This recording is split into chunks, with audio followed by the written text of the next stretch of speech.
welcome back to Odette Estate. My name is Sandra Roberts. I'm here with winemaker Jeff Owens at his estate. If any of you guys joined me Wednesday, we were here with Aaron Miller from Plum Jack, but we were here because it's stunningly beautiful. You look outside at our vineyard surrounded in mustard. A lot of people ask me when I'm on the road what the best time is to come visit us in Napa, and they say, a lot of people say September, but y'all are busy in September. September's a good time too, yes. Get more of my attention this time. Right, more of his attention this time of year. I often say February, March, because it is so beautiful, really blessed and lucky to be here. Jeff. Yes. How are you today? Doing well. Good. Good. It's beautiful. It's sunny in the Napa Valley. We have the mustard. Yeah, the mustard. With the talented Sandra Roberts. You finally agreed to do one of these with me? Well, I keep telling you you're going to make it as a winemaker. But seriously, we are here with two of the wines Jeff makes, Odette Estate Chardonnay, not Estate Chardonnay, Odette Chardonnay, and Odette Estate Cabernet. Why can't we call the Chardonnay Odette the estate? It is not grown on the estate here on property. Why is that? It's because we are lucky enough to work with our friend and grower, Lee Hudson, who grows this incredible Chardonnay from us, which is one of my favorites too. So for all of you who have not had it, you have to try this bottle. 18, I think, is my favorite vintage thus far. It is. And 18s actually as a whole, I think are really shaping up. They're coming along quite nicely. Oh, good. We have a brand new block in this vineyard as well for this year. So we actually doubled our production. The other nice thing is that we actually have enough to be able to sit and pour and taste and show people. Yes, in the past, Jeff has made less than 1,000 cases of Odette Chardonnay, and we sell out pretty quick, and people just get mad. Well, on the Wednesday, for those of you who joined us Wednesday, I suggested to open a bottle of Plum Jack and Odette, taste them side by side, not for one to be better or worse, but really to get a sense of terroir. And with Aaron, we talked a lot about his Chardonnay. Your Chardonnay is very different. It is. They're completely different styles, so non-competing styles. Actually, one of the best things that I love about this is that you like it. Because you weren't going to like it. I was not going to like it, Jeff. And so a lot of people might group this into a California, typical California Chardonnay. The great thing is that it all starts in the vineyard, right? With great wines, you have to have great dirt. And so we have that as a ranch. Along with great dirt, you have to have the correct rootstocks, varietals. We have that. Chardonnay selection, amazing. And then third, of course, will be the people. Yes. And you have lead-in is amazing, vineyard and undercut. So those are the components that get this all kind of started, not on the right foot. Yeah. And it's my job to bring it in and not screw it up. Right? Well, what I think is so neat about Lee Hudson is his vineyard is in the Carneros region of Napa Valley, which is the most southern region. And unlike most places, the more south you go in Napa, the cooler it gets. That is true. Right? Yes. And so cold climate to Chardonnay is acidity typically, right? Yes, yes. And that's one of the reasons why we can, bring this fruit in, it's whole cluster pressed. It immediately goes to one tank, so we get everything nice and homogeneous, and then immediately down to barrel. So it's 100% barrel fermented. It has enough complexity and density and richness to where the oak can, stand up to that. It's a compliment. It's not overpowered. Right. And then we can go through full malolactic fermentation because there's enough acid there. So Yeah. it doesn't become flabby. Yes. Flabby. Yes. It has enough verve and energy, and it's lively. So. I was hoping you were going to use energy. We're going to touch that word. We're going to talk about it with the cab as well. But Jeff said I wasn't going to like it because I was thinking it was going to be a big, fat Napa Valley Chardonnay. Over oak chard, buttery chard, right? Exactly. Which it's not. It's the opposite. And I think a big part of that is, like you said, where it starts. But there is a lot to be said for the way you handle the French oak and the way you handle this wine, how respectful you are. It's the name of the game, right? It should be a compliment, and it should never overpower. Yes. I think it's the same way that we treat the Cabernets too. That's right. It's like a fine piece of art. That's right. It should be the framework, That's right. and the frame should never overpower the actual art. Yes, if you have good art. If you have good art, right? You don't want it to be the standout. It's pretty good art. It's very nice. Aaron and I talked a little bit about, he told me, and you may or may not agree, that one of the hardest parts is to know when to step back, when to stop. Yeah, that's the hardest part. And this is actually a pretty hands-off wine. So we're obviously involved in the vineyard. It's very important to make that first initial pick to be able to get the grapes in the door. And then it's a long, drawn-out pressing day. So usually those pressing days are 12 to sometimes 14 hours. Is that because you're not pressing it? It's a very gentle champagne cycle. So very, very gentle. And so we take our time. We want to get the best possible expression from that site coming through. And once we get it to tank, then it goes out to barrel, and that's essentially its home for the next 16 months. So we don't, do any manipulation. We're just monitoring fermentations. The native fermentations can really go on for 4, 5, 6, 7 months sometimes. What do you mean So it by takes a native lot of fermentation, Jeff? They're indigenous, so we don't actually inoculate with commercial yeast. So we're just letting the native yeasts that are present in and around the vineyard or the winery jumpstart the fermentation. And how do you, at the risk of getting too geeky, y'all, I know we are going to taste the cow, but what does yeast impart? Do they impart flavors, or is it merely just starting fermentation and eating the sugars? It's both, actually. I think it's, they can attribute to aromatics, different fruit profiles, and texture, of course. So they really attribute to mouthfeel. And I think with the native, you get more of the nuance, you get great complexity, the mouthfeel is very rich, so you have nice concentration. They're cold and they're long and they're drawn out. So it takes a long time, but they're not quick and they're not fast. Does that mean you have to be brave? Does it make you nervous sometimes? It means I have to take lots of deep breaths. And walk away. Exactly. You know when to walk away. That part. And then come back later and then hope they're dry. Trust that the yeast are going to do their job. Exactly. I Which they always do. Sometimes Good. just later. can see why that would be stressful, because if the wine doesn't finish fermenting, you have a sweet wine, and while that's good, it's not what we're doing here. It's just not our business. Yeah. Well, I'm gonna say it here publicly. I was wrong. For the record. About this Chardonnay. It is delicious, and it is so balanced and so yummy. It's not flabby at all. It's just, as you said, it's got this verve that is just the verve. It's lively, it has the fruit, it has the intensity. It does have subtle oak in the background, but it's all integrated. Drinking beautifully out of the gate. I wish I could see it. Quite well too.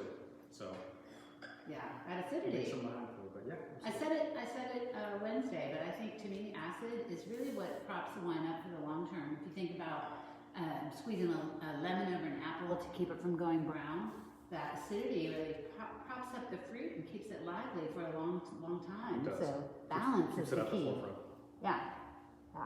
Well, I mean, the Chardonnay is delicious, but what we do here is Cabernet. Can we move to the Cabernet? Okay. Yes. So what do you think about the 18 vintage in general? So I'm really liking the 18s a lot now. If you were to ask me this question, I'd say probably about a month before harvest, and then almost probably up to about a year ago, I would have a different answer. Really? So it's a very cool vintage as a whole. Started off a little bit warmer, but we were kind of nearing the end and getting ready for that final push. It was a little bit cooler, and so things just weren't ripening at the same pace. So we had to have a lot of patience. Thankfully, Mother Nature was very kind, and so we didn't have any major weather events coming through to kind of force our hand for a pick. Mm-hmm. So we got to hang everything out for a long period of time, which is good. We actually picked into November too. That seems late, yeah. Super late. But we achieved full phenolic ripeness, and that's the goal. So a little bit more patience, probably a little bit more stress. Yeah. But we got there. Yeah. And the wine's phenomenal. So the vintage, I think, as a whole, the growing season, kind of went at a glacial pace. Right. The wines, I think, have reacted the same way too. So they were always a little bit further behind than every other vintage. Huh. So it took us a little bit longer to craft these blends to really get, a clear understanding of what was happening in the barrel to be able to assemble these. So. Well, that's really an interesting way to think about it, the way that harvest happened, how long the phenolics took to ripen, and then the fact that mirrored itself in the barrel. It's pretty interesting. Yeah, it doesn't usually all happen like that, but in this case it did. And so that bodes well for the future, because I think with every passing month, it's getting better and better. Well, 18s have really, like you said, I think that long hang time, as the cool kids call it, really benefits in terms of flavors. Yes. Flavor development and intensity, the ripeness of the tannins, which is what we're really looking for. They're beautiful wines. Well, let's see. You know what I think about when I taste this wine? All of this. Besides this, we're gonna talk about this too. I think of one phrase, va va va boom. This wine has got it going on, Jeff. Nice, thank you. Yeah, it's showing really well right now. If y'all are tasting this with me and you don't understand what I mean by va va va boom, what is it, chat us. Send us a note. But it has, what I think it's got this linear, maybe it's really this kind of granite component, whetstone, I'm gonna geek out for a second, but then surrounded by this lovely berries and richness and spice. And acid. Oh, and acid, of Yes. course. Yes. Yeah, it's got a great combination. And every vintage I think has a variation of all these different components. And sometimes they just shine more or less depending on what happened during that growing season. But yeah, there's always, the thing probably that I love the most is the blue fruited note, which isn't necessarily a common fruit that you find everywhere in the Napa Valley, but when it hits here, it's so beautiful. Oh. And of course, raspberries and cherries being cherries. There's always a little bit of graphite, crushed rocks, granite. In this case, a little pencil lead shadings, a little tobacco, dried herbs. Would you say violets? Yeah, spring flowers, violets, absolutely. So good. Yes. It's very pretty, it's very nuanced. That's, I think, the great thing about a cooler vintage also, is that you kind of get you capture the prettier side to the vintage. Yeah. You get a little bit more of the elegance, but it's not lacking in depth and structure and intensity. So it's kind of like the best of all worlds. Oh, it's beautiful. And the tannins are just kind of dusty. We talked a little bit about this on Wednesday too. Sometimes people say, oh, big Napa cab. But I never find that with Odette in terms of this big tannic. It's really more balanced and it's got a kind of a chalky tannin. Right, well the tannins are very fine and they're very integrated. So I think the wines are big and they're full bodied, but they're light on their feet. They're not mouth fatiguing, they're not gonna beat you up. Yeah. They have all the components for aging and they're gonna reward you if you wanna put them away in the corner and come back. But they're very approachable in their youth as well. They're wines that you can appreciate them. Like they're going to get better and better over time. You can appreciate. If you can't wait, yeah, don't worry. You can't wait, buy a few more bottles and then wait on those other bottles, right? Exactly. The only problem with that is we don't make a whole lot. It's true. We might run out. So that's probably one of the biggest questions I get asked on the road is why can't I get more? And the answer is always the same. This is why. This is it. And one of the things that's most impressive about you, Jeff, is the way you make this wine from the ground up. Talk a little bit about what you mean when you say that, please. Yeah, literally everything from the ground up. So, we're really thinking about the terroir that we have, the soil. When we first acquired this property in February of 2012, first thing that we did, we dug a bunch of soil pits so we could get a true understanding of what was happening. Not necessarily above the ground, but below the ground too, right? Yep. You have to understand everything. And so that could give us a better idea of kind of our future vision and how we wanted to maximize the potential of this estate. Getting the right combination of rootstocks, varietals, what clones within those varietals, row orientation, etc. And so it was a big plan. Yeah. And I'm happy to say that we've accomplished the majority of that plan thus far. So the future is really exciting. Because of all that diversity, we end up picking the vineyard quite a few times. How many times, Jeff? Let's say we picked it as many as 28 times. Wait. On average. So this is thousands of acres, right? That you picked 28 times? So many. No, 40. Well, it's actually, on average, it's been about 32 producing acres. We have a little over 38 planted now. So it's a lot of slicing and dicing. Would you say that's fanatical attention to detail? Yeah, everything we do is about being detailed. We don't want to do anything for average. If you were to walk out into the vineyard on the north side, this is going to give you a clear picture, but on the north side we have very long rows.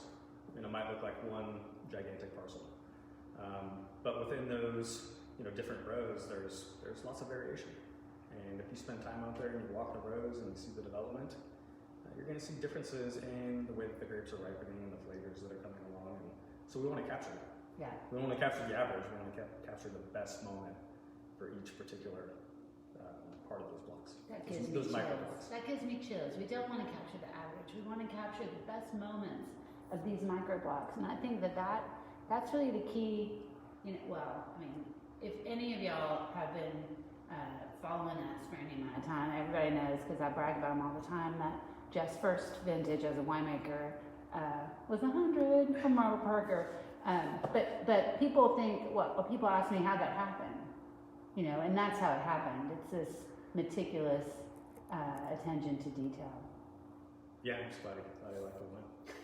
We put in the work, and yeah, it's you know, taking the time to get to know the vineyard, and it's really spending a lot of time out there. Yeah. And I think the results in the glass, and I don't want to have, you know, any stone unturned. I don't want to go back, and you only get one shot, right? That's so right. Once it's picked, can't go back on the vine. Once it's blended, it's done. There's no going back. That must be so stressful when to pick. Well, I mean, it can be depending on the vintage. It just depends on the vintage. Sometimes it's very easy and it all comes together, and you have time. You're not pressed by anything, and so it's a little bit more relaxing. Yeah. You really have to pay attention to the weather and have a true understanding of what could be coming down the pipeline. Right. So where you are today, and then what's going to be coming in 4 or 5 days or 2 weeks, so that you're ready to pull the trigger. I don't think this is normal. This is not the normal way people go about doing this. This is an exceptional way to pick a vineyard. And one of the benefits of picking, you know, if you think about the vineyard behind us, it's literally walking that row saying, we're going to pick from here to here. Stop. We're not going to get this. Put a piece of red tape. Okay, now we're going to pick that, and not this, and pick that. It has allowed us to plant in that way. So you can walk a long row with me when you come visit, and I'll show you Cab on this portion and Merlot on that portion. So it's allowed us to even go into greater detail and put the exact right plant in the exact right place. Jeff picks it at the exact right time. That's magic. That's magic, man. That's what we're trying to capture. Right? We're trying to have all those pieces come together harmoniously into one. In the glass. Yes, in the glass. Well, if you don't know Jeff's story, he started with us right out of college, and I love telling it. The story, as the story goes, our boss, John Conover, who's one of the owners, interviewed Jeff, and Jeff told him that he was top 3 in his graduating class from Cal Poly. That is true. Mm-hmm. Well, later we found out, since it was the first graduating class in enology from Cal Poly, that Jeff's class was a total of 3. But he already had the job by then, so I think it worked out for us. It did work out. It worked out for everybody. So you spent some time at the cellar in Plumpjack, our first winery? That was my first full-time job. Is that right? Yes. So like 3-4 years ago? Exactly. I can think I'm still young. And then you went up to Cade? Cade, yes. So yeah, that was an incredible first introduction. Just being a part of this team and being in Oakville, which is a great appellation. And it was a small winemaking team at the time, and so I really got to learn a lot, and essentially just kind of considered myself a sponge. And got to learn from great people. Tony Biaggi gave me my first shot. And, he really taught me a lot. So just trying to kind of step back and, like I said, absorb as much as possible, and then have the opportunity to go to Cade as well in a totally different appellation. So really Oakville different, right? On top of the mountain. Yeah, Oakville versus Howell Mountain. I mean, night and day. This is why we do what we do, showcasing the terroir and the sense of place. And then in 2012, came down here, Stagslip District. Well, you had the choice. So in 12, we decided we were going to hire winemakers for each property, and Jeff had been with us since when did you start? 2006. 2006, and he had the choice which winery he wanted to become head winemaker at. And you chose the unproven one that we thought had some potential. We didn't quite know. That was a pretty brave decision, Jeff. Also for the challenge. You certainly were. You certainly were. It was the new exciting project, and I knew I had a lot of untapped potential. And I always loved the wines from this district, and so I really wanted to give it a shot. Oh, we have a question. Yeah. Well, it's asking about what would you say is the dominant characteristic of the Stag's Leap AVA that imparts on the wine, and this is from Walter. Yeah, I think there's an old saying for the district, which is the iron fist and the velvet glove. Power and finesse, bold yet elegant. So I think those are great descriptors that kind of define the Cabernets that are produced here. The sense of tannins are extremely fine. The energy with the acidity is incredible here, so the wines are very lively. I think it's that perfect combination that provides an approachability factor, so where you can appreciate the wines up front, but it does have that underlying structure for ageability as well. I think, a very kind of unique combo. And it's the smallest of the AVAs in Napa Valley Stags Leap District because specifically it came, if you were here, I would show you that there's a big mountain range on the eastern side of this valley, and they say that that the top of that mountain, which was a volcano, actually fell and became Stags Leap District. So it's very specific to this kind of little area. There's lots of knolls here, so when you drive up the Silverado Trail, on the eastern side of the road, you can see lots of scrubby oaks, and on the western side of the road, you see lots of pine trees and conifers. It's literally, well, if I played golf, what would that be, like a 9-iron?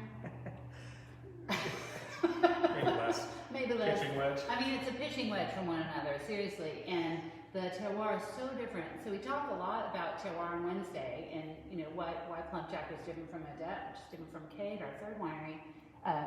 And if you were here right now, you'd see across the street is in shadow, and our vineyard is in the sunshine. And that does not make one vineyard better or worse, but it makes them very different. And I think that's the key. So we're taking that idea within the Stags Leap District, and we're drilling it down even further with your crazy 28 picks.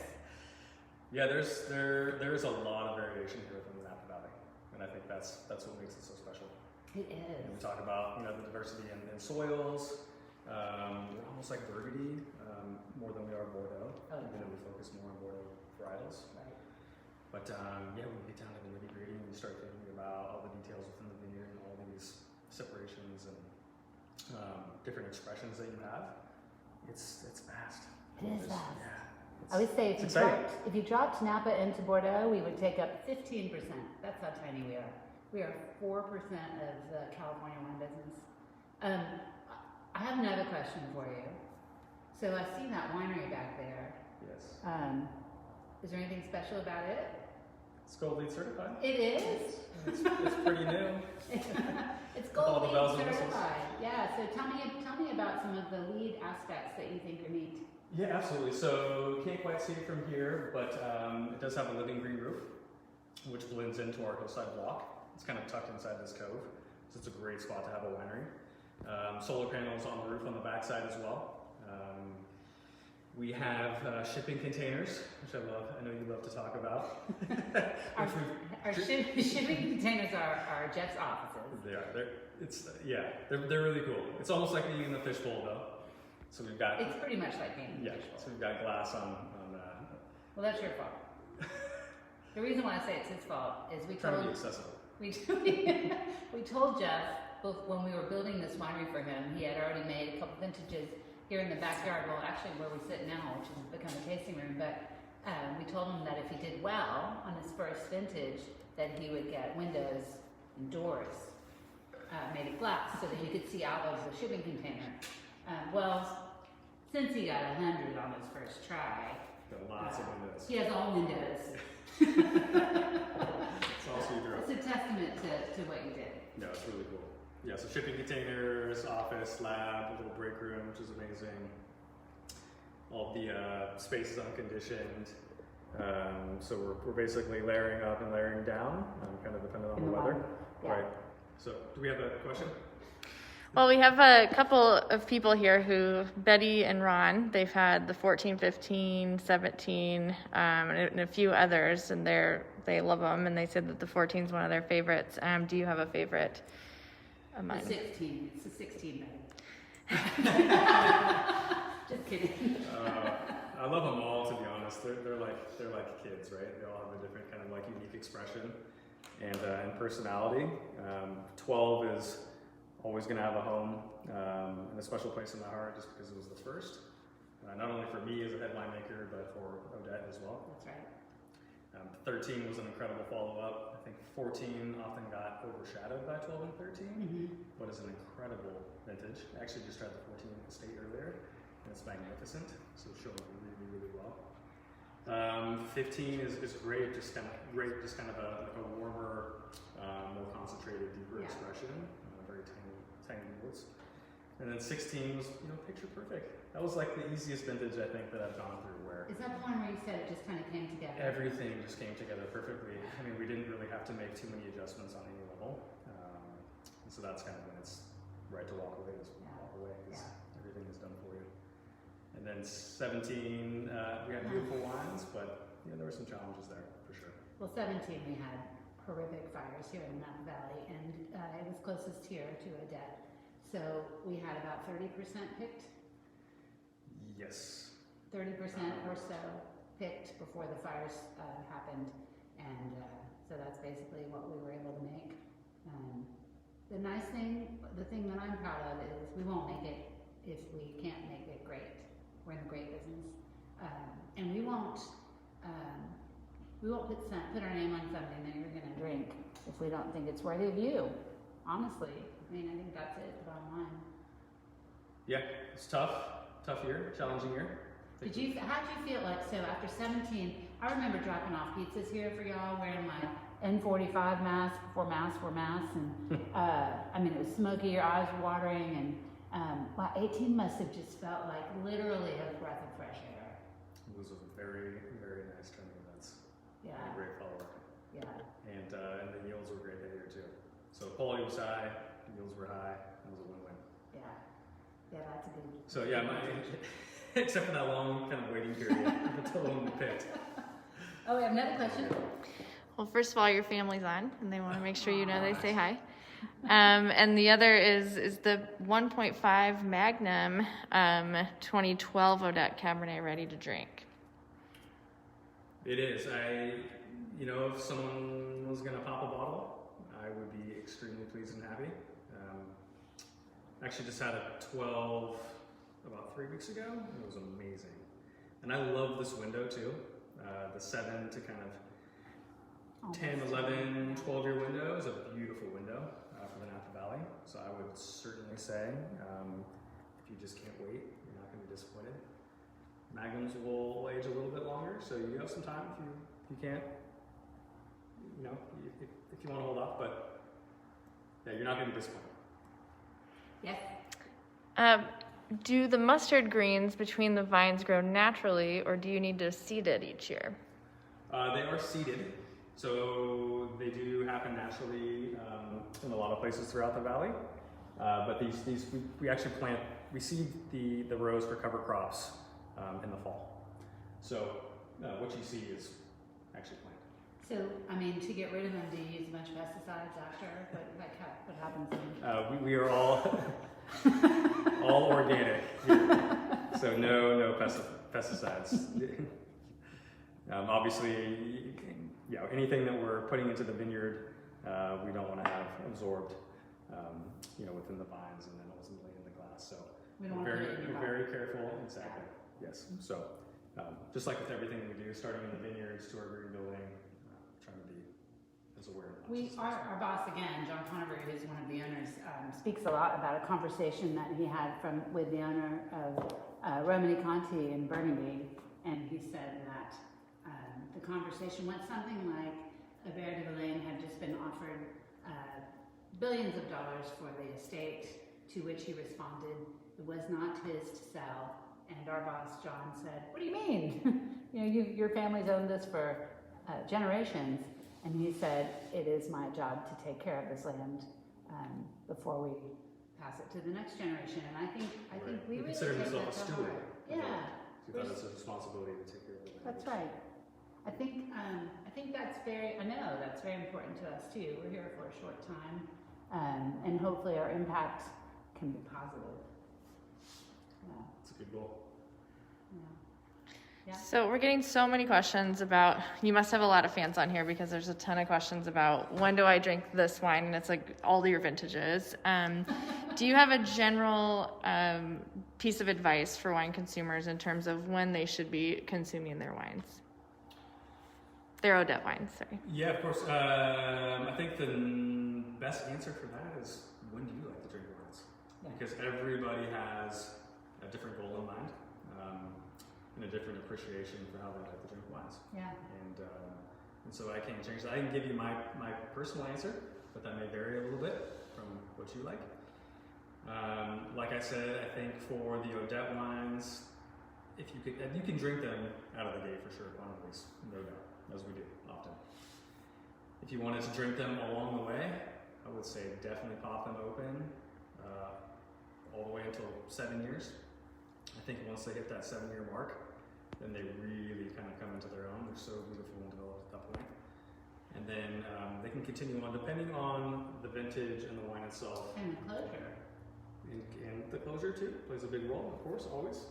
We do. So that's we do a the sweet spot for. few hundred cases in screw cap. You want to talk about that a little bit? We do, yeah. Screw caps. We've been bottling on a screw cap for, gosh, over 20 years now. So 1997, I think, was the first vintage for Plum Jack. And so we've been doing lots of trials over the years, comparing screw cap and cork, and coming back over time and seeing how these wines develop. And they've developed amazing. And I think it really put a lot of pressure on the cork industry too, which is a great thing. Made the cork industry up their game. And they've come a long ways to where they've come pretty close to eliminating, they've been able to eliminate TCA, which is cork taint, for some of their corks, and they're working towards the elimination on everything they produce. But they're still quite not there yet. But with screw caps, you have Slow raging. slow raging, yes, Yeah. so more freshness, Yeah. which is going to bode well for the future. Who wants to age faster? People say all the time, oh, screw cap. One time on your side. Yeah, I'm one time on our side. A screw cap, while you're putting a reserve cab and some of your estate cab under screw cab, isn't that just for cheap wines? And y'all are probably friends of ours and have been drinking our wine a long time, but what we have found is less air is able to get into the wine over the years. So it's actually, for the long term, I say drink your cork sooner, save your screw cap for later for a couple reasons. It's going to age more slowly, but also it won't break your heart. So if you're waiting to celebrate your son's graduation from medical school, at 30, Right. it's going to be more fresh and not corked. That is the worst thing. The That's the worst thing. worst. When you save a bottle for 5, 10, 15, 20, It's heartbreaking. 25, then you get a corked bottle. Yeah, it's tough. And you I think a lot about all the effort you make. He's gone down from 28 picks to 25 now. 25 It's able to picks. combo 3 now. Okay, So right. that's a big leap. But going down from 25 picks in the vineyard, after working on the vineyard all year farming, and then taking it into the cellar, 2 years in the cellar, and then you package it, and you stick a piece of tree bark in there, and it's ruined. That's heartbreaking. It is. It's heartbreaking for everybody that produces wine. Right. And our whole goal along the way is, everybody in the vineyard does an exceptional job, and so the whole goal there is to get the most beautiful grapes in the door, and then we go through this whole process of just trying to craft the ultimate expression of those grapes in that terroir. And so it all comes up to one moment, and that's bottling. And that's why it can become stressful, because we just want to capture everything that's been going on in that entire process and get it into bottle safely, and then have it preserved, so that when anybody comes back in over a period of time, they're going to be able to capture that and see what we've been trying to create. Yeah. I think another cool thing that you have in the cellar is you have different types of fermenting vessels. Does that add to, what does that do to the We do, yeah. So it's mostly stainless steel that we have in-house here. We've done some barrel fermentations in the past, both with 225 liter Bordeaux barrels and puncheons. But I think stainless steel provides the best showcase or purity of fruit, which is, I think, a great a piece of our terroir here. It's such a beautiful fruit, so I want to showcase that and the most out of it. We have a lot of small tanks too, so tanks that we can accommodate in a half a ton, which is why we're able to do 28 picks. So if we want to bring in a half a ton, we can bring in a half a ton. So we're not forced to combo anything. We don't have to pick for average. So most of the things that we do off the estate here are very small lots, anywhere from a half a ton on average, maybe 3 to 4 tons, somewhere in that ballpark. It gives us a lot more control and flexibility for individual fermentations to kind of express those quicker lots, and then for blending when we get to that point. Mm-hmm. So that's the key component, the core component, and then we do have a little bit of concrete as well, which I really like. Concrete, you hear about So concrete, right? is porous. Yeah. So there's an interplay of oxygen there, micro-ox, and I think the resulting wines, the tanks are also unlined, so they're in natural contact with the concrete itself. So you get a little bit of like a minerality component, and also a little bit more volume. So they're a little bit more voluptuous. I think it's a great complement to the more focused, kind of energy-driven, purity of the fruit from the stainless steel. This is kind of an add. So I don't like it as a core component, but I like it as a little addition. Yes, exactly. Yeah. And it's fun to play too. Simple. Well, when you say concrete, we have some granite here on the table. Is that from the concrete egg? It is not. I think someone would Did be you like very. my segue? Yes, I wasn't quite sure where you were going with that, but I think someone would be very disappointed. Yes, they including would. myself. Yes. But so what we have on the table here is a visual storytelling of what we feel some of the core components of the wine taste like. I think that's really key. We don't dump any pencil shavings or tobacco into the tank, but we feel that this is a visual of some of the things that we taste in the wine. Do you agree with it, Jeff? I would agree. These are straight from the tasting notes. So We need some spring flowers, but we besides do. that, Well, I've talked with yeah. our marketing people. Yeah, I guess the tasting notes were too long. You couldn't fit everything on the table. I think that's an important point too. I was teasing Aaron about his huge cellar staff. I mean, you must have a ginormous staff in the cellar to do 25 picks and multiple ferments and lots of work on the barrels. How many people are on your team, Jeff? A whopping total of 3 people at the moment. Well, Usually we round out with a few more during harvest when it gets busy, but we're all dedicated. We're all very efficient. I have a great team, by the way. They're amazing. yes, you do. And they do a great job, and they're too efficient, so we can't have that No more. extra. There's no more room in that container for everybody. That is true. Do we have any more questions? Barb Winger wants to know, Jeff, what is your favorite aspect of working with Sandra? Her personality, of course. Is this Yeah. Barb in Florida? I woke up this morning to one of the most heartfelt stories that I want to share with you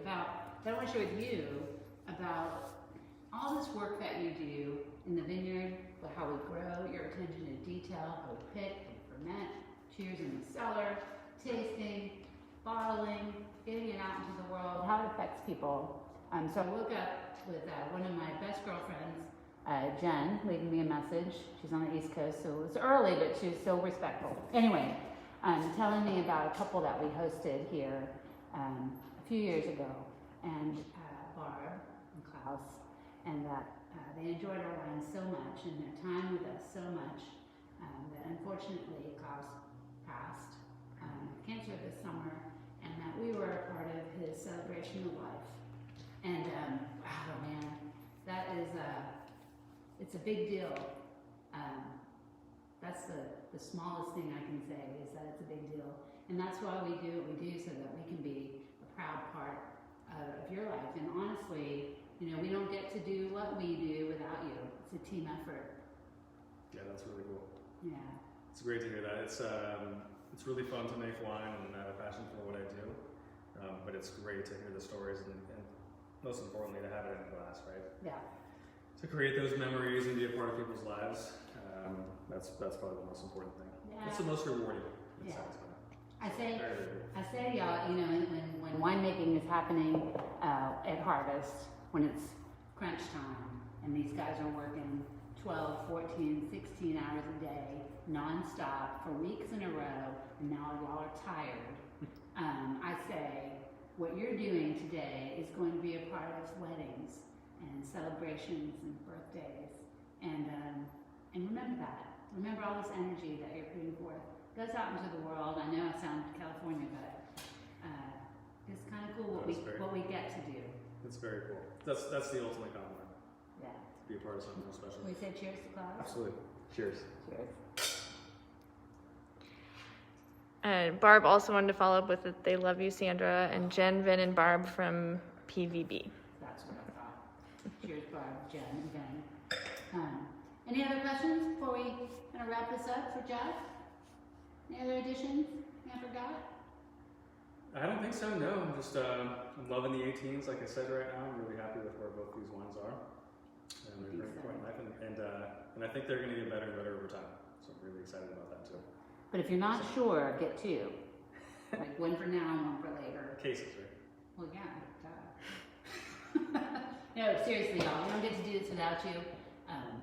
We appreciate you so much. We have a lot of choices in this Napa Valley, well over 450. And when you choose us from time to time, our mission is just not to let you down.